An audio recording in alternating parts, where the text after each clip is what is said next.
பூஜை பண்ணுறது எங்களுடைய உரிமை, எங்களுடைய வாழ்க்கை முறை. அந்த பூஜை பண்ண விடாமல் என்னையந்து 4 பேர் அப்படி ஒரு கால் ஒரு கை அப்படி தூக்கிட்டு கொண்டு என்னை தூக்கி வெளியே போட்டாங்க. ஐயா என் ஆத்மலிங்கம் எடுத்துகிட்டு போகிறீங்க, கொஞ்சம் வெயிட் பண்ணீங்க. கேட்கலாம். ரொம்ப போலீஸ் ஆகட்டும், அங்கே இருக்கிறவங்க எல்லோரும் அப்படி தூக்கி கொண்டு போட்டாங்க. இப்போ நாங்கள் பூஜை பண்ணிகிட்டு இருக்கிறோம். உள்ளே வந்து இருக்காங்க, அப்படி கெட்ட வார்த்தையை பேசிட்டு கதவை லாக் பண்ணிவிட்டு போகிறாங்க. வந்து இப்போ நான் வாரோம் அப்படின்ட்டு போலீஸ்காரங்க குண்டாஸ் எல்லாம் சேர்ந்து நாங்கள் தங்கியிருக்கிற இடத்துல தான் எங்களை இருக்க விடல. இங்கே வந்து கருவறையில் உட்கார்ந்து இங்கே பூஜை பண்ணிகிட்டு இருக்கோம். இங்கேயும் எங்களை தங்க விடலை. கதவை இடித்து வெளியே தூக்கி எங்களை கொல்ல பார்க்குறாங்க.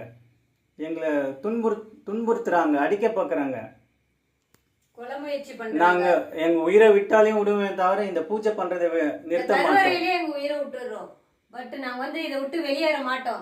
இந்துக்களே, இது தனிப்பட்ட முறையில் நடக்கிற